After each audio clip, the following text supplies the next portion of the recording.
Students, कैसे हो आप लोग? सब बढ़िया हो गए, मस्त हो गए। बड़े ही दिनों बाद मैं ये वीडियो बना रहा हूँ आपके लिए।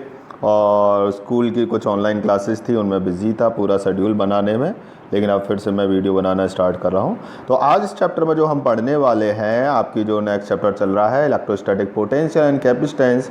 पोटेंशियल को मैं कंप्लीट कर चुका हूँ और आज हम जो चैप्टर पढ़ेंगे वो है इलेक्ट्रिकल कैपेसिटेंस। अब इलेक्ट्रिकल कैपेसिटेंस होती किसकी है? सबसे पहली बात कंडक्टर की होती है। किसकी होती है? कंडक्टर की होती है इलेक्ट्रिकल कैपेसिटेंस। ध्यान रखिएगा, ठीक है ना। किसी भी कंडक्टर की इलेक्ट्रिकल कैपेसिटेंस होती है। अब इलेक्ट्रिकल कैपेसिटेंस होती क्या है कंडक्टर की? वो होती है कि कोई भी कंडक्टर कितना चार्ज स्टोर कर सकता है, उसकी जो एबिलिटी है चार्ज को स्टोर करने की या एनर्जी को स्टोर करने की जो एबिलिटी होती है, उसी को हम इलेक्ट्रिकल कैपेसिटेंस बोलते हैं, ठीक है। अगर जनरल भाषा में बात की जाए तो आपने देखा होगा सबसे कॉमन चीज़ अगर कंडेंसर की देखी जाए तो ये हमारे पंखे में यूज़ होती है, ठीक है। आपने देखा होगा कि कंडेंसर, उसको हम आम भाषा में कंडेंसर बोलते हैं। क्या बोलते हैं आम भाषा में? उसको हम बोलते हैं कंडेंसर। क्या बोलते हैं हम? कंडेंसर, ठीक है बेटा, हम उसको कंडेंसर बोलते हैं, ठीक है। तो पंखे में लगता है। तो आप देखते हैं कि जब कंडेंसर हम लगाते हैं, ठीक है, कंडेंसर जब हम लगाते हैं तो क्या होता है? पंखे की स्पीड बढ़ जाती है, ठीक है। तो पंखे की स्पीड बढ़ाने के लिए भी हम कंडेंसर यूज़ करते हैं। आपने देखा होगा कि जो रॉड होती थी, रॉड है ना, इलेक्ट्रिक रॉड जो होती थी, उनमें भी कंडेंसर लगता है, ठीक है। तो उसको वो क्या करते हैं? रॉड को चार्ज जब जलाने के लिए हमें ज़्यादा पोटेंशियल डिफरेंस की ज़रूरत पड़ती है, ठीक है, तब वो जो है रॉड जल जाती है। अब इसका आपस में रिलेशन क्या है? बहुत ही मज़ेदार रिलेशन है इसका। क्या रिलेशन है कि अगर आप चार्ज बढ़ाते हैं, ठीक है, अगर क्या करते हैं आप चार्ज बढ़ाते हैं तो पोटेंशियल भी बढ़ता है। किसी भी कंडक्टर में अगर आप चार्ज बढ़ाएंगे तो क्या होगा? पोटेंशियल भी बढ़ेगा, ठीक है। अगर आप नॉर्मल पीछे जाएं, पोटेंशियल के फॉर्मूले पे जाएं, तो पोटेंशियल के फॉर्मूले पे हमें पता है कि क्या था आपका? V इक्वल्स टू होता था 1/4 पाई एप्सिलॉन नॉट Q/R, ठीक है। ये होता था हमारा 1/4 पाई एप्सिलॉन नॉट Q/R, ठीक है। तो जैसे जैसे आप देख रहे हैं इसमें कि जैसे जैसे हम जो है वो बढ़ाएंगे, Q बढ़ाएंगे तो पोटेंशियल बढ़ता चला जाएगा, ठीक है बेटा। तो ये एक नॉर्मल सी रिलेशन थी, इसको आगे हम यूज़ करेंगे तो हम ये कह सकते हैं, तो कि हम ये कह सकते हैं हम कि जो जैसे जैसे हम चार्ज बढ़ाते हैं किसी भी कंडक्टर में तो क्या होता है? उसका पोटेंशियल भी बढ़ता है। क्या होता है? पोटेंशियल भी बढ़ता है। तो आपने देखा होगा कभी कभी क्या होता है कि आपका कंडेंसर ख़राब हो जाता है। कंडेंसर ख़राब का मतलब फ़ैन का कंडेंसर की बात कर रहा हूँ मैं। फ़ैन का कंडेंसर जब ख़राब हो जाता है तो क्या होता है? फ़ैन आपका स्लो चलने लगता है और हम कहते हैं कि हाँ, इसका कंडेंसर है। क्यों?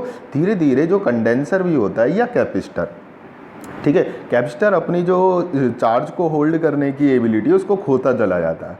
वो कम चार्ज जो है होल्ड कर पाता है। कम चार्ज होगा तो कम पोटेंशियल होगा, कम पोटेंशियल होगा तो स्पीड स्लो हो जाएगी आपके पंखे की। नहीं आई बात समझ में?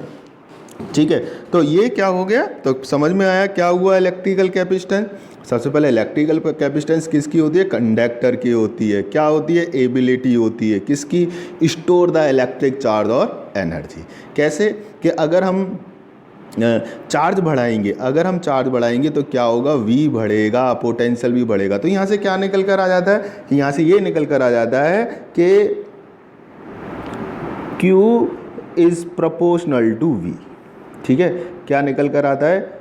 Q is proportional to V, ठीक है बेटा। Q प्रोपोर्शनल के साइन को जब हम प्रोपोर्शनल के साइन को जब हम हटाते हैं तो क्या आ जाता है? कांस्टेंट लग जाता है C, ठीक है। कांस्टेंट क्या लग जाता है? C। ये कांस्टेंट जो C होता है, ये जो C कांस्टेंट होता है, ठीक है, ये जो C कांस्टेंट होता है इसी को हम बोलते हैं electrical capacitance of a conductor. क्या बोलते हैं? इसी को बोलते हैं हम electrical capacitance of the conductor, ठीक है बेटा, ऑफ अ कंडक्टर, ठीक है ना। हर कंडक्टर का ये अलग अलग होता है, ठीक है। सबसे पहली बात, और इसमें जो मोस्ट इंपॉर्टेंट बात है अब हम करेंगे क्या होता है वो, ठीक है। तो C बराबर क्या हो गया हमारा? C इक्वल्स टू हो गया Q ओवर V। याद रखेंगे, ये फॉर्मूला इंपॉर्टेंट है, पूरे चैप्टर में ये यूज़ होने वाला है। तो C इक्वल्स टू हो गया Q ओवर V, ठीक है। तो हम कैपेसिटी ऑफ कंडक्टर को डिफाइन कर सकते हैं। किस तरीके से हम डिफाइन कर सकते हैं कैपेसिटी ऑफ कंडक्टर को? Capacity of a conductor is the ratio of charge given to the conductor to rise in its potential. कहने का मतलब है कि जो कैपेसिटी ऑफ द कंडक्टर, जिसको कि हम इलेक्ट्रिकल कैपेसिटेंस भी बोलते हैं, उसको क्या बोल सकते हैं? It is the ratio of charge and the potential, ठीक है ना। Ratio of the charge and the potential of the conductor. Potential में भी राइज इन पोटेंशियल, ये ध्यान रखेंगे, कितना चार्ज देने से कितना पोटेंशियल राइज करता है, ठीक है। राइज इन पोटेंशियल है, आप इसको याद रखेंगे कि कितना चार्ज देने से कितना पोटेंशियल राइज करता है, ये कहलाता है उसकी कैपेसिटी कंडक्टर की, या कहलाती है electrical capacitance of a conductor, ठीक है।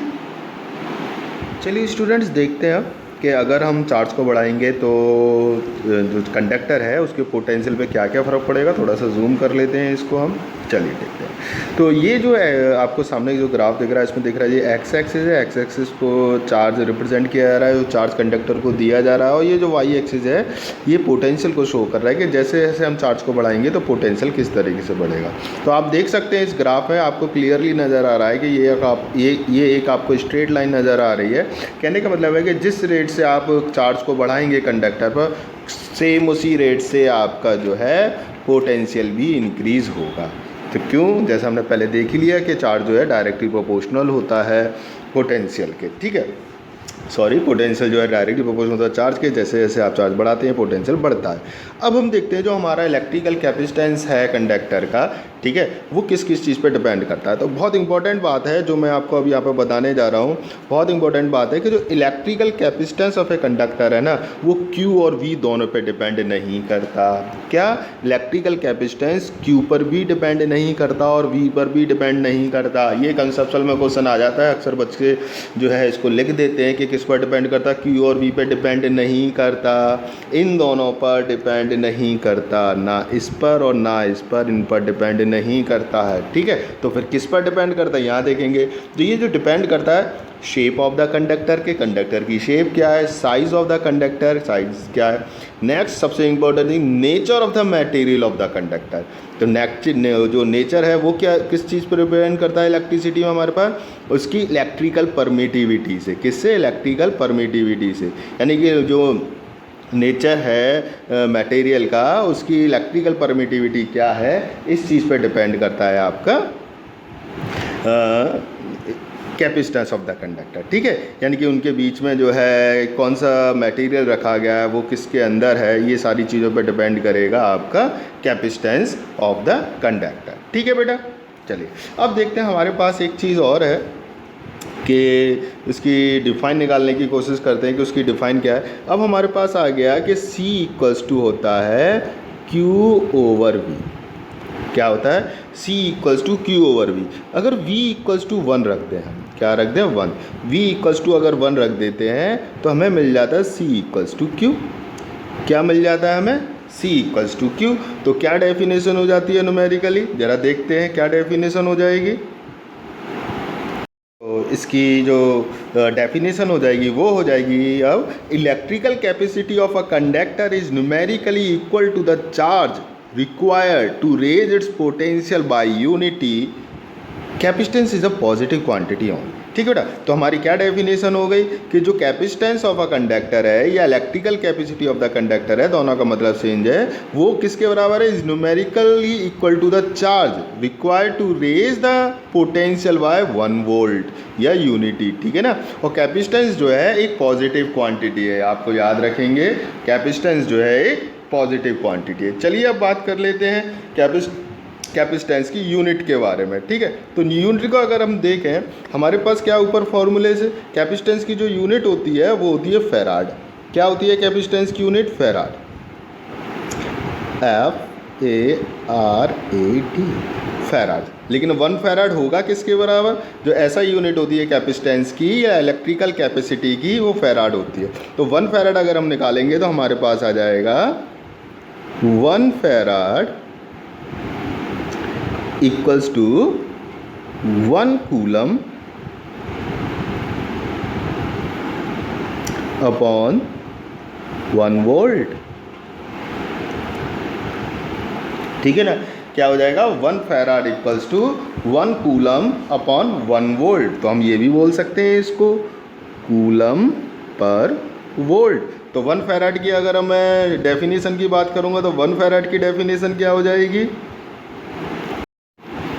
तो डेफिनेशन हो गई conductor is said to have a capacity of 1 farad. तो 1 फैराड की कैपेसिटी कब होगी? When a charge of 1 coulomb raises its potential by 1 volt. यानी कि 1 कूलम का चार्ज अगर किसी का पोटेंशियल 1 वोल्ट इंक्रीज कर देगा तो हम कहेंगे उस कंडक्टर की कैपेसिटी या उस कंडक्टर का कैपेसिटेंस, इलेक्ट्रिकल कैपेसिटेंस कितना होगा? 1 फैराड। नहीं आई बात समझ में? तो दूसरी कुछ यूनिट्स हैं वो देख लें। एक्चुअल में क्या है, 1 फैराड बहुत बड़ी यूनिट होती है। अभी आने वाले टॉपिक में आपको पता चलेगा जो 1 फैराड होती है वो बहुत बड़ी, बहुत ही बड़ी यूनिट होती है। इसलिए कैपेसिटेंस की जो यूनिट हम यूज़ करते हैं अपनी डे टू डे लाइफ में, वो यूज़ करते हैं माइक्रो फैराड या नैनो फैराड। क्या यूज़ करते हैं हम? माइक्रो फैराड या नैनो फैराड। तो ये कुछ छोटी यूनिट्स हैं इलेक्ट्रिकल कैपेसिटेंस की या electrical capacity of a conductor की। तो क्या होगा? 1 माइक्रो फैराड इक्वल्स टू होता है 1 माइक्रो फैराड इक्वल्स टू होता है 10⁻⁻⁶ फैराड। और 1 नैनो फैराड, ये और भी छोटी यूनिट होती है, 1 नैनो फैराड इक्वल्स टू होता है आपका 10⁻⁹ फैराड। ठीक है, एक यूनिट और हो जाती है, उसको भी आप याद रख लेंगे, जिसको क्या हम फर्मी बोलते हैं। क्या बोलते हैं? फर्मी। ठीक है, तो 1 फर्मी जो होता है वो होता है 10⁻⁻12।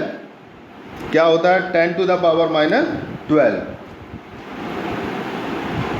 जिसको कि हम पीको फैराड भी बोलते हैं। तो 1 पीको फैराड इक्वल्स टू होता है 1 पीको फैराड इक्वल्स टू होता है 10⁻⁻12 फैराड। तो ये कुछ यूनिट्स हो गई इलेक्ट्रिकल कैपेसिटेंस की या electrical capacity of a conductor की। तो ये आपके साथ। चलिए अब देखते हैं अगला टॉपिक हम पढ़ेंगे, वो पढ़ेंगे capacity of an isolated spherical conductor. ठीक है, चलिए स्टूडेंट, अब देखते हैं हम अपना अगला टॉपिक। अगले टॉपिक में क्या दे रखा है कि capacity of an isolated spherical conductor. ठीक है ना, हमको कैपेसिटी निकालनी है या इलेक्ट्रिकल कैपेसिटेंस निकालना है एक isolated spherical conductor. Isolated spherical conductor का मतलब है अभी ये कंडक्टर किसी भी इलेक्ट्रिक फील्ड में नहीं रखा हुआ है। नहीं आई बात समझ में? आइसोलेटेड स्फेरिकल कंडक्टर का मतलब है ये जो कंडक्टर है अभी किसी भी इलेक्ट्रिक फील्ड में नहीं रखा हुआ है। थोड़ा सा इसको बड़ा करते, जूम करके देखते हैं अपने फिगर को। तो आपको दिख रहा है यहाँ पर कि यहाँ ये कंडक्टर जो है, इस कंडक्टर पे सरफेस पे चार्ज है। ये चार्ज आपको नज़र आ रहा है, अभी ये पॉजिटिव चार्ज है। ठीक है बेटा, तो होगा क्या कि अगर हमने इस कंडक्टर को चार्ज दिया तो पहले वाले हम चैप्टर्स में पढ़ चुके हैं, जो भी चार्ज होगा वो सारा का सारा सरफेस पर आ जाएगा। कहाँ आ जाएगा? सारा का सारा सरफेस पर। चाहे आपका जो कंडक्टर है वो सॉलिड स्फीयर है या हॉलो स्फीयर है, कोई भी स्फीयर हो, लेकिन पूरा का पूरा चार्ज क्या होगा? कंडक्टर पर होगा, सॉरी सरफेस पर होगा। और इस समय जो आपका स्फीयर है वो इस तरीके से बिहेव करेगा कि पूरा का पूरा चार्ज कहाँ पर रखा हुआ है? सेंटर पर रखा हुआ है। तो अगर हम देखें, हमको अगर फॉर्मूला पता है पोटेंशियल का, तो पोटेंशियल का फॉर्मूला हमारे पास होता है V equals to 1/4 pi epsilon naught Q/R। ये क्या होगा? ये जो पोटेंशियल होगा, ये जो पोटेंशियल होगा, ये होगा कहाँ पर? एक मिनट रुकिएगा, थोड़ी सी सेटिंग को मैं चेंज कर लेता हूँ, फिल को ख़त्म करूँगा। ठीक बेटा, तो ये जो आपका होगा, ये जो आपका पोटेंशियल होगा वो कहाँ पर होगा? सरफेस ऑफ द कंडक्टर पर होगा। कहाँ पर होगा? Surface of the conductor. लेकिन जैसे जैसे डिस्टेंस बढ़ती जाएगी, इस आर की जगह जो डिस्टेंस, जिस पॉइंट पर हम पोटेंशियल निकालना चाहते हैं वो आर आ जाएगी। लेकिन अभी जो हमने, क्योंकि ये स्मॉल आर लिया है, ये स्मॉल आर क्या है? The radius of the conductor है, स्फेरिकल कंडक्टर वो है। तो सरफेस पर हर जगह पोटेंशियल सेम होगा, क्योंकि जो चार्ज होता है वो यूनिफॉर्मली डिस्ट्रीब्यूट हो जाता है। तो सरफेस पर हर जगह जो पोटेंशियल होगा वो सेम होगा। तो हमें पता है V इक्वल्स टू क्या होता है? 1/4 pi epsilon naught Q/R। Are. ठीक है, तो अगर लेकिन हमें कैपेसिटेंस के फॉर्मूले से क्या पता है, C इक्वल्स टू क्या होता है आपका Q ओवर V। नहीं होता बेटा, C इक्वल्स टू क्या होता है Q ओवर V। अगर मैं डिवाइड लगाऊंगा यहाँ पर, अगर मैं देखूँ तो C इक्वल्स टू क्या आ जाएगा आपका Q over 1/4 pi epsilon not Q over R। नहीं आई बात समझ में, क्या आ गया Q ओवर R।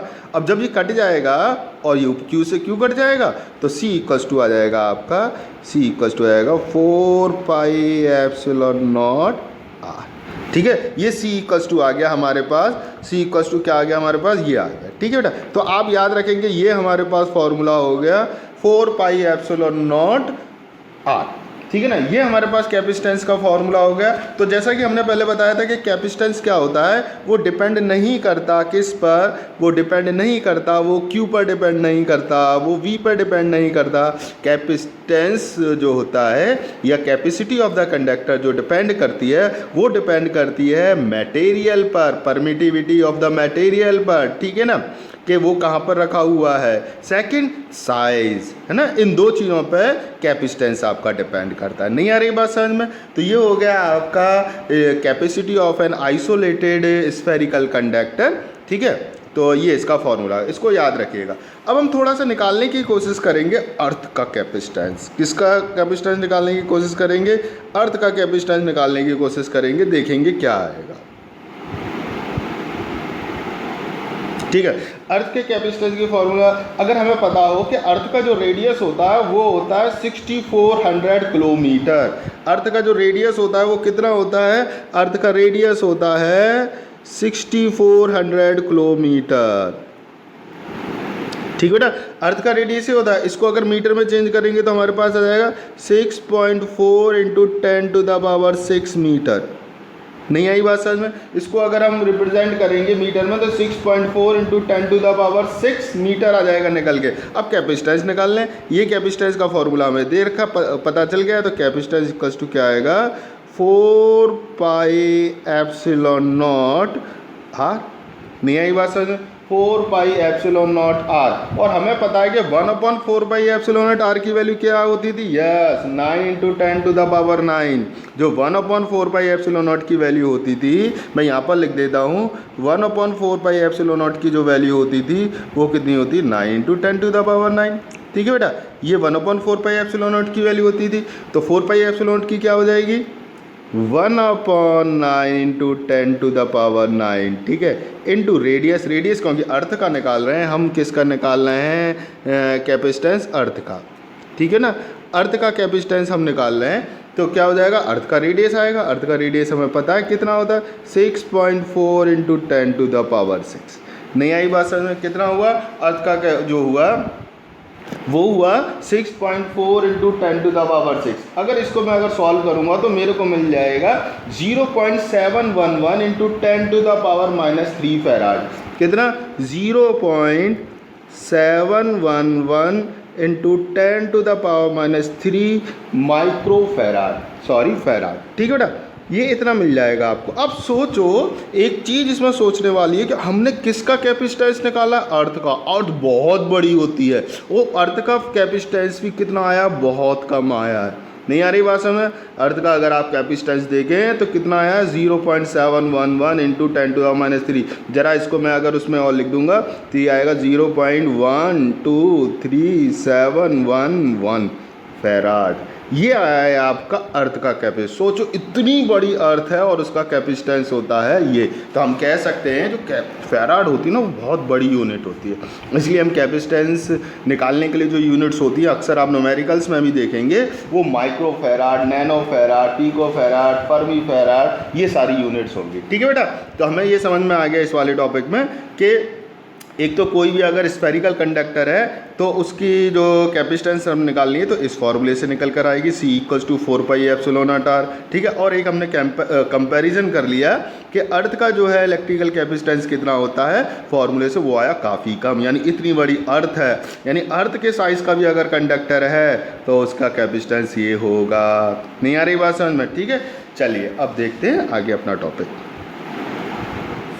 चलिए स्टूडेंट, अब देखते हैं अपना अगला टॉपिक। तो अभी तो हमने पढ़ा था इलेक्ट्रिकल कैपेसिटेंस के बारे में कि कैपेसिटेंस कंडक्टर क्या होता है, कि चार्ज को होल्ड करने की कैपेसिटी होती है। हमने स्फेरिकल कंडक्टर का पढ़ लिया है कि वही C=4πε0r होता है। अब हम कैपेसिटर देखते हैं, कैपेसिटर क्या होता है, इसका क्या प्रिंसिपल है। तो कैपेसिटर क्या होता है, कैपेसिटर अरेंजमेंट होता है ना, किसका, कंडक्टर का। यानी कंडक्टर को इस तरीके से अरेंज किया जाता है कि वो ज़्यादा से ज़्यादा अमाउंट ऑफ चार्ज को स्टोर कर ले। क्या कैपेसिटर क्या होता है, एक अरेंजमेंट होता है इस तरीके से कि ज़्यादा से ज़्यादा अमाउंट ऑफ चार्ज को स्टोर कर ले इन स्मॉल स्पेस, छोटे से स्पेस में ही ज़्यादा से ज़्यादा चार्ज को स्टोर कर ले। ठीक है, तो चलिए इसको डायग्राम से समझने की कोशिश करते हैं कि डायग्राम से हमारे पास क्या आएगा। ये मान लीजिए कंडक्टर था, एक इंसुलेटेड कंडक्टर था, ये यहाँ पर इंसुलेटेड हो गया। ठीक है बेटा, ये इंसुलेटेड स्टैंड हो गया। ठीक है ना, एक इंसुलेटेड स्टैंड हो गया। ठीक है बेटा, तो इंसुलेट, तो इसको हम चार्ज देते चले जा रहे हैं। ठीक है ना, इसको हमने पॉजिटिव चार्ज दिया, तो पॉजिटिव चार्ज दे रहे हैं। जैसे जैसे चार्ज देंगे तो हमें पता है V∝Q होता है। तो जैसे जैसे चार्ज देंगे, जैसे जैसे चार्ज देंगे तो क्या होगा, इसका पोटेंशियल इंक्रीज होता चला जाएगा। तो इसकी एक अपनी लिमिट होती है चार्ज की, है ना, हर कंडक्टर की अपनी एक लिमिट होती है चार्ज को होल्ड करने की। ठीक है ना, वो डिपेंड करती है उसके पोटेंशियल पर। तो जितना ज़्यादा हम चार्ज देते चले जाएंगे तो एक टाइम ऐसा आएगा उससे ज़्यादा चार्ज जो है ये कंडक्टर होल्ड नहीं कर पाएगा। तो क्या हुआ, मान लीजिए इस पर जो भी हो Q चार्ज आ गया, अब इससे ज़्यादा जो है चार्ज को ये होल्ड नहीं कर सकता था। जैसे जैसे चार्ज दे रहे थे क्या हो रहा था, पोटेंशियल बढ़ रहे थे। अब क्या करेंगे, अब हमने क्या करा, हमने एक दूसरी मेटल रॉड या दूसरा जो है कंडक्टर इसके पास लेकर आए। ठीक है, इसके पास दूसरा कंडक्टर लेकर आए। जब दूसरा कंडक्टर इसके पास लेकर आएंगे तो क्या होगा, प्रोसेस ऑफ इंडक्शन। क्या होगा, प्रोसेस ऑफ इंडक्शन। क्या होगा, इंडक्शन। ठीक है ना, प्रोसेस ऑफ इंडक्शन होगी, है ना, प्रोसेस ऑफ इंडक्शन। इंडक्शन में क्या होगा, ये जो पॉजिटिव चार्ज हैं, ये जो पॉजिटिव चार्ज हैं इस वाले कंडक्टर के नेगेटिव चार्ज को अपनी तरफ अट्रैक्ट करेंगे। ठीक है, और जब नेगेटिव चार्ज इधर आ जाएगा तो इधर आ जाएगा पॉजिटिव चार्ज। ठीक है, तो डायग्राम को दोबारा करने की कोशिश करते हैं दोबारा। ठीक है, देखें मैंने पहले से बना रखा है एक डायग्राम आपके लिए। ये अब कंडीशन आ जाएगी ये। ठीक है, ये कंडीशन आ गई तो क्या हुआ कि इंडक्शन की वजह से क्या हुआ, नेगेटिव चार्ज इधर आ गए और पॉजिटिव चार्ज इधर आ गए। ठीक है, लेकिन होगा क्या, ये जो नेगेटिव चार्ज है, ठीक है ना, ये जो नेगेटिव चार्ज है इसके पोटेंशियल को कम करना शुरू कर देंगे। ठीक है, कैसे करेंगे पोटेंशियल को, हमको पता होना, जो पोटेंशियल होता है उसका सिंपल सा फॉर्मूला होता है। यानी कि दो चार्जों की वजह से अगर पोटेंशियल निकालना है तो दोनों का पोटेंशियल ऐड कर देते हैं। अगर दोनों पॉजिटिव चार्ज है तो पोटेंशियल ऐड हो जाता है, दोनों नेगेटिव चार्ज है तो पोटेंशियल माइनस हो जाता है। तो यहाँ पे क्या हो रहा है, यहाँ पे देखो ये पॉजिटिव चार्ज है, इसका पॉजिटिव पोटेंशियल, ये नेगेटिव चार्ज है, इसका नेगेटिव पोटेंशियल, अगेन ये पॉजिटिव चार्ज है और इसका पॉजिटिव पोटेंशियल। तो क्या होगा, अगर मैं केवल अभी इस वाले नेगेटिव चार्ज को इंक्लूड करूं तो इस नेगेटिव चार्ज की वजह से नेट पोटेंशियल क्या होगा, कम हो जाएगा, क्योंकि माइनस होगा, नेगेटिव चार्ज है तो नेट पोटेंशियल क्या हो जाएगा, माइनस हो जाएगा। ठीक है, लेकिन ये पॉजिटिव चार्ज भी है, यहाँ पर इस पॉजिटिव चार्ज की वजह से कुछ पोटेंशियल बढ़ेगा। ठीक है ना,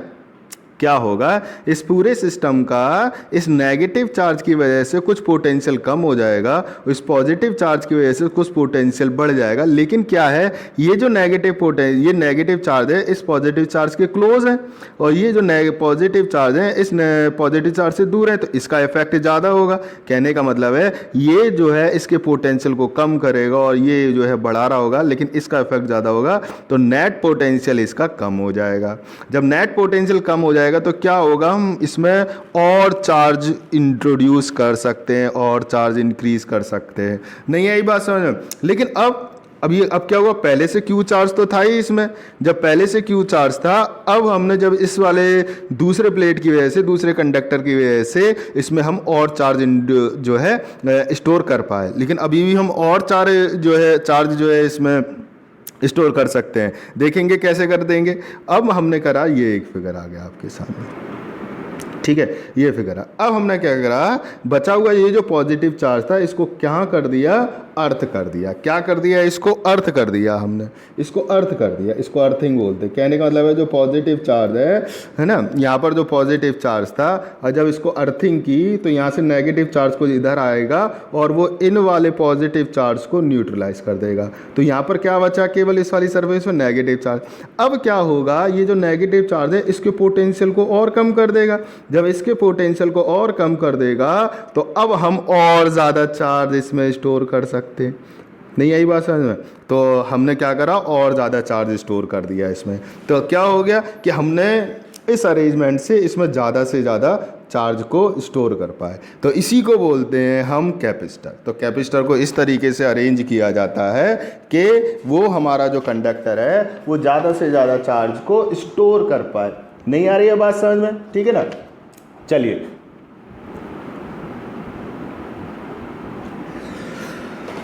ज़्यादा चार्ज हो गया स्टोर तो उसका जो है कैपेसिटेंस भी इंक्रीज होता है। क्यों हो जाता है इनकी, तो कैपेसिटेंस तो था ही हमारा, कैपेसिटेंस का चार्ज को होल्ड करने की। अब हमने क्या है, हमारा जो चार्ज है इसमें ज़्यादा होल्ड हो सकता है, तो इसका मतलब है इसकी जो कैपेसिटेंस भी बढ़ जाएगी। ठीक है ना, यानी चार्ज को होल्ड करने की कैपेसिटी है वो भी बढ़ जाएगी। ठीक है बेटा, तो हम कह सकते हैं कि जो capacitance of an insulated conductor, ये इंसुलेटेड कंडक्टर है ना, is increase considerably by bringing near it an uncharge conductor. पहले जो कंडक्टर अनचार्ज था उसको अगर हम इसके पास में लाएंगे तो उसके हम क्या कर सकते हैं, कैपेसिटेंस को बढ़ा सकते हैं। कैसे बढ़ा सकते हैं ये हमने बता दिया आपको। ठीक है बेटा, तो इस तरीके से आप जो है कैपेसिटेंस को बढ़ा सकते हैं। तो इस तरीके के अरेंजमेंट को, ठीक है ना, इस तरीके के अरेंजमेंट को हम क्या कहते हैं, कैपेसिटर कहते हैं। बस इसमें एक चीज़ और रह गई कि हम क्या करेंगे, अगर इन दोनों प्लेट्स के बीच में, इन दोनों कंडक्टर्स के बीच में कोई इंसुलेटेड मटेरियल को डाल दें, कोई अगर हम इंसुलेटेड मटेरियल इसके अंदर डाल देंगे तो क्या होगा, ठीक है, इसके बीच में अगर हम कोई इंसुलेटेड मटेरियल डाल दें, ठीक है, ये जो अरेंजमेंट हो गया आपके सामने, ये जो अरेंजमेंट हो गया ये कैपेसिटर कहलाएगा। नहीं आई बात समझ में? ठीक है, इंसुलेटेड मटेरियल से क्या होता है, कैपेसिटेंस और बढ़ जाती है। अभी हम देखेंगे इंसुलेटेड मटेरियल, यानी इंसुलेटेड मटेरियल का जो डाइलेक्ट्रिक कांस्टेंट होता है वो बढ़ता चला जाता है। ठीक है ना, जो डाइलेक्ट्रिक कांस्टेंट बोले या रिलेटिव परमिटिविटी बोले, दोनों में से कोई भी चीज़ बोले, जो इंसुलेटेड मटेरियल होता है वो उसकी बढ़ा देते हैं। ठीक है बेटा, तो हम कह सकते हैं कि ये जो अरेंजमेंट है इस अरेंजमेंट को कैपेसिटर बोलते हैं। ठीक है, इनके भी ये इंसुलेटेड मटेरियल ध्यान रखना है, इसका डाइलेक्ट्रिक कांस्टेंट होता है जिसको कि हम के से रिप्रेजेंट करते हैं, जिसको हम किससे रिप्रेजेंट करते हैं, के से रिप्रेजेंट करते हैं। ध्यान रखना है ना, डाइलेक्ट्रिक कांस्टेंट भी बोलते थे, रिलेटिव परमिटिविटी भी बोल सकते हैं, है ना, एप्सिलॉन नॉट आर। ठीक है ना, कुछ भी हम इसको बोल सकते हैं। ठीक है बेटा, तो ये हमारे पास आ गया कैपेसिटर के बारे में कुछ। ठीक है, अब हम देखेंगे आगे, ये कैपेसिटर जो है और भी कई तरीके के शेप के होते हैं। कैपेसिटर जो है काफ़ी तरीके के शेप, स्फेरिकल कैपेसिटर भी होते हैं आपके पास, ठीक है ना, सिलेंड्रिकल कैपेसिटर भी होते हैं। पीछे जो डायग्राम में मैंने फैन के लिए और ट्यूबलाइट के लिए आपको जो बताए थे वो सिलेंड्रिकल कैपेसिटर थे। ठीक बेटा, तो किसी भी शेप और साइज़ के कैपेसिटर हो सकते हैं, डिपेंड करता है कि हमको यूज़ कहाँ पर करना है उसको। तो तीन तरीके के कैपेसिटर तो मैंने आपको बता दिए कि जो एक तो पैरेलल प्लेट कैपेसिटर हो गया, एक स्फेरिकल कैपेसिटर हो गया और एक जो है सिलेंड्रिकल कैपेसिटर हो गया। ठीक है बेटा, तो ये जो है टाइप्स ऑफ कैपेसिटर होते हैं। कैपेसिटर को रिप्रेजेंट कैसे करते हैं, अब हम देखते हैं कि कैपेसिटर को किस तरीके से रिप्रेजेंट करते हैं। तो हम कैपेसिटर को रिप्रेजेंट करना मैं आपको बताता हूँ, बहुत आसान है। ठीक है बेटा, कैपेसिटर को रिप्रेजेंट करते हैं इस तरीके से, मान लो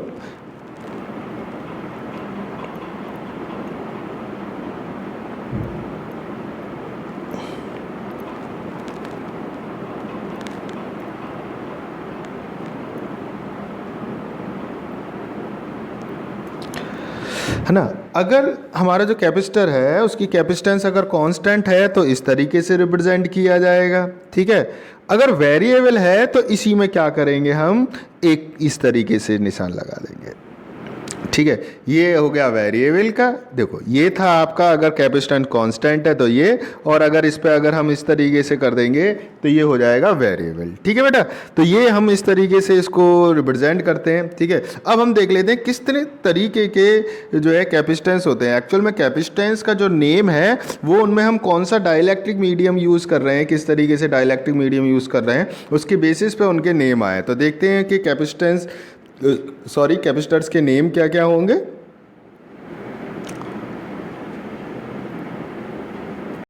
तो होते हैं हमारे कैपेसिटर जो होते हैं इलेक्ट्रोलाइट कैपेसिटर, यानी कि उसके अंदर जो हमारा डाइलेक्ट्रिक मीडियम है उसमें हम कोई इलेक्ट्रोलाइट यूज़ कर रहे हैं तो इलेक्ट्रोलाइट कैपेसिटर।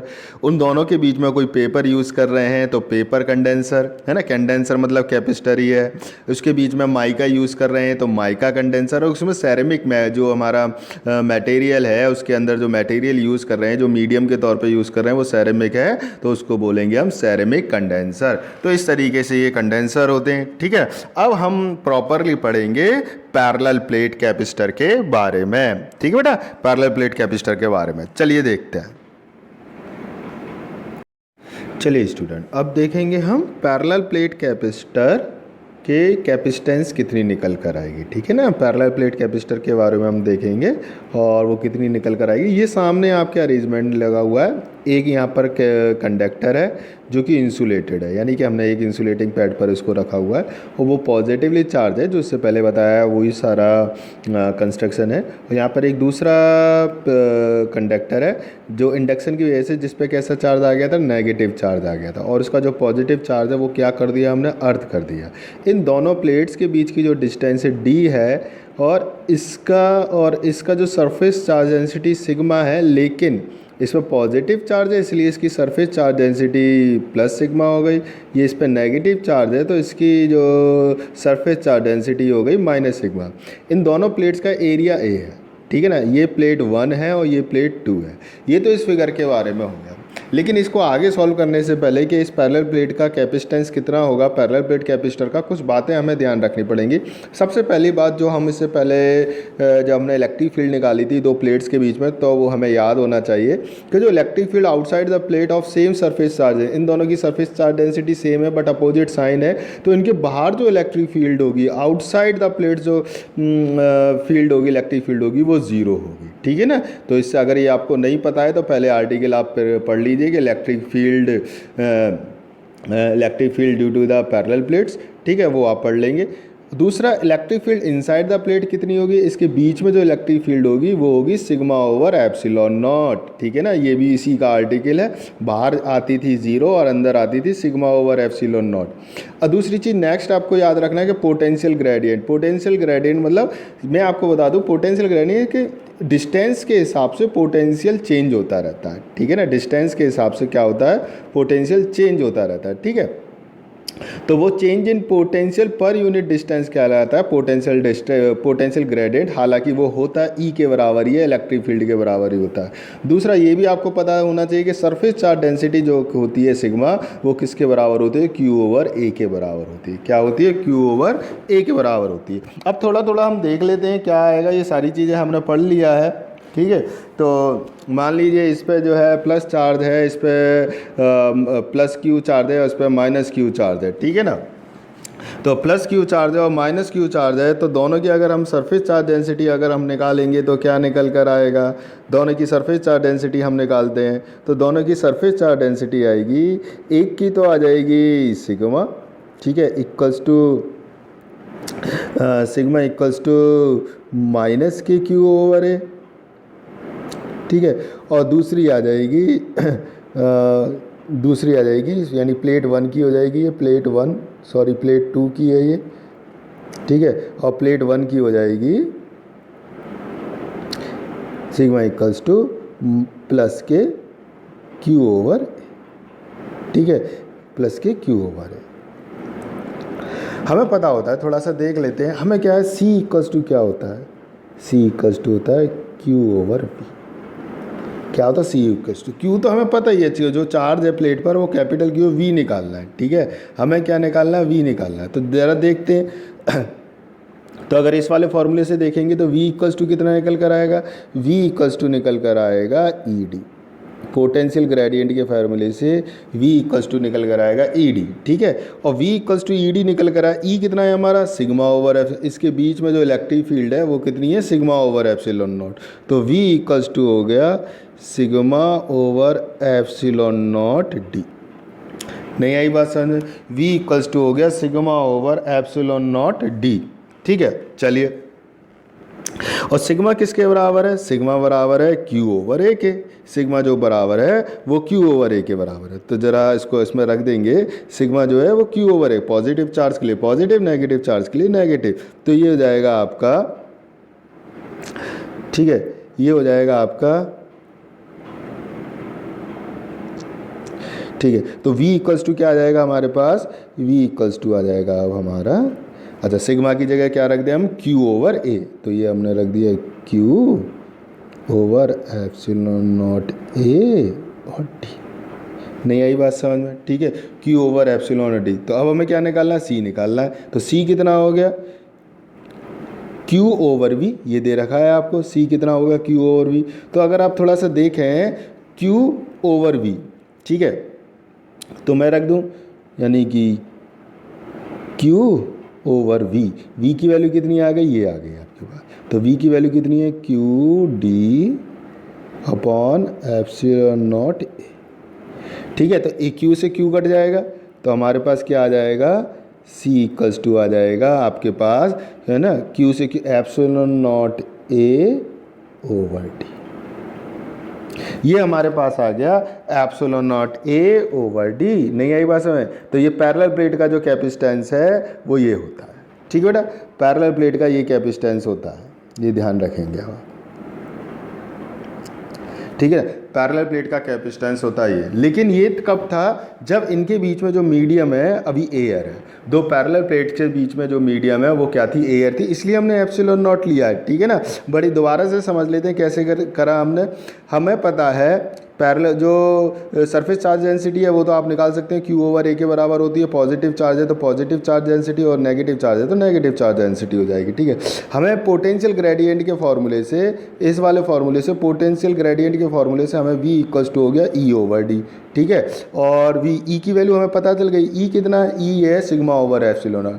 दो प्लेट्स के बीच में जो इलेक्ट्रिक फील्ड होती है वो सिग्मा ओवर एप्सिलॉन, तो सिग्मा ओवर एप्सिलॉन ये आ गया, ठीक है। सिग्मा की वैल्यू भी हमें पता है, सिग्मा क्या है? Q ओवर है, तो सिग्मा की जगह हमने क्या रख दिया? Q ओवर है, ठीक है। C का फॉर्मूला हमें पता है, C इक्वल्स टू क्या था? Q ओवर V के बराबर होता है। सबकी वैल्यू सब्स्टिट्यूट कर दी, Q से Q कट गया और हमारा C इक्वल्स टू हो गया एप्सिलॉन A ओवर D।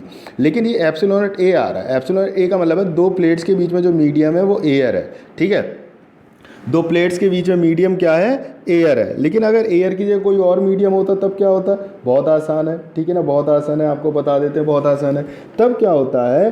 तो जो E होता है, ठीक है ना, जो E होता है वो किसके बराबर? यानी मीडियम की जो परमिटिविटी होती है वो बराबर होती है E R, सॉरी थोड़ा छोटा लिखता हूँ मैं, E गलत बोल रहा हूँ मैं, ये होती है आपकी epsilon equals to epsilon R epsilon naught, ठीक है बेटा। क्या होती है? Epsilon R epsilon naught. तो ध्यान रखेंगे, तो जब इनके बीच में कोई मीडियम रहेगा, यानी है ना, दो प्लेट्स के बीच में अगर कोई मीडियम रहता है तब फॉर्मूला क्या हो जाएगा? ध्यान से देखेंगे, तब फॉर्मूला हो जाएगा आपका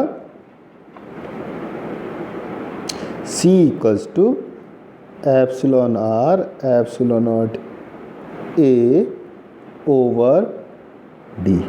ध्यान रखेंगे, ठीक है बेटा।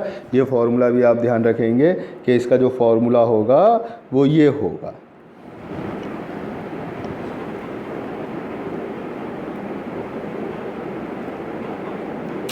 ठीक है बेटा, ये फॉर्मूला हो गया। नहीं आई बात समझ? तो हमने पैरेलल प्लेट कैपेसिटर का कैपेसिटेंस निकाल लिया कि ये आएगा, ठीक है बेटा। चलिए अब हम थोड़ा सा और हल्का सा देखेंगे, यानी कि जो हमारी रिलेटिव परमिटिविटी है, जो हमने ER लिया है वो ER हम कर देखते हैं, ठीक है ना। तो हम देख सकते हैं कि हमारा एक, अगर मैं थोड़ा सा अगर इसको ऐसे करके लिख दूं, ये तो था C नॉट, ठीक बेटा। सी नॉट यानी जब मीडियम हमारे पास जो है वो था, हमारे पास जो मीडियम था वो एयर था, अगर मैं इसको सी नॉट कर दूं, और जब ये हमारे पास कोई मीडियम था एम कर दूं। ठीक है बेटा, तो ये हमारे पास आ गया। अगर इसमें तो मैं इसको मैं थोड़ा सा अगर कर कर देखूं तो मुझे क्या मिल जाएगा, मुझे जो है जो इलेक्ट्रिकल परमिटिविटी होती है उसकी एक और वैल्यू मिल जाएगी। तो ज़रा मैं अगर इसको और इसको डिवाइड लगा दूं, तो इसको और इसको अगर मैं डिवाइड लगा दूं तो C M over C naught equals to E R के बराबर आएगा, नहीं आएगा? इसका सॉरी इसमें इसका अगर डिवाइड लगा दूं तो ई आर में गलत बोल रहा हूँ, एप्सिलॉन आर बचेगा। ठीक है, तो एप्सिलॉन आर इक्वल्स टू इसका और इसका अगर आप डिवाइड लगा दोगे तो एप्सिलॉन आर इक्वल्स टू क्या हो जाएगा आपका, एप्सिलॉन आर इक्वल्स टू हो जाएगा C M over C naught. ये डेफिनेशन अक्सर एग्जाम में आ जाती है। ठीक है ना, कि भाई इसके बेसिस पे बताओ कि क्या आएगी आपकी डेफिनेशन। ठीक है, कि epsilon R equals to C M over C naught. तो क्या डेफिनेशन बन जाएगी कि जो relative permittivity of the medium है, कोई भी जो मीडियम है उसकी जो रिलेटिव परमिटिविटी है वो ratio of the capacitance of the capacitor, है ना, when a medium is placed to the capacitance of the capacitor. ठीक है ना, when there is air as a medium. ठीक है, तो ये डेफिनेशन भी अक्सर करके आ जाती है एग्जाम में, तो इसको आप ध्यान रखिएगा। और मैं आपको बता देता हूँ एप्सिलॉन आर को ही कैसे रिप्रेजेंट करते हैं, एप्सिलॉन आर को ही हम कैसे रिप्रेजेंट करते हैं। तो एप्सिलॉन आर और इक्वल्स टू के होता है। के हालांकि हम डाइलेक्ट्रिक कांस्टेंट बोलते हैं, एप्सिलॉन आर जो है रिलेटिव परमिटिविटी बोलते हैं, लेकिन दोनों होती चीज़ सेम ही है। ठीक है ना, तो ये डाइलेक्ट्रिक कांस्टेंट ही आपके पास आ गया। तो कोई भी डेफिनेशन आपसे पूछी जा सकती है तो ये आप इस तरीके से निकाल देंगे। नहीं आ रही बात समझ में? ठीक है बेटा, तो ये तो था आपका पैरेलल प्लेट कैपेसिटर, और आज के टॉपिक में इतना ही। फिर अगले में हम बात करेंगे कॉम्बिनेशन ऑफ कैपेसिटर्स। ठीक है ना, कॉम्बिनेशन ऑफ कैपेसिटर वो बहुत इंपॉर्टेंट है, इससे न्यूमेरिकल मिलते हैं। तो अगला जो वीडियो आएगा उसको आप अच्छे से देखिएगा, उससे रिलेटेड न्यूमेरिकल आपके एग्ज़ाम में आएंगे ही आएंगे। और मैं उस वीडियो में काफ़ी सारी ट्रिक्स आपके सामने लेकर आऊँगा जो कि आपको बहुत हेल्प करेंगी, वो कैपेसिटर के कॉम्बिनेशन में भी हेल्प करेंगी, और वही आपके जो आने वाला चैप्टर है इलेक्ट्रिक करंट उसमें भी हेल्प करेंगी जब रेजिस्टेंस के कॉम्बिनेशन आप पढ़ेंगे। तो बहुत ज़्यादा हेल्पफुल होने वाला है अगला वीडियो। तो इस वीडियो को आप अच्छे से देखिएगा, समझिएगा। ठीक है ना, फिर मिलते हैं नेक्स्ट वीडियो में। तब तक आप सब अपना ख्याल रखिए, खुश रहिए, मस्त रहिए। Thank you very much.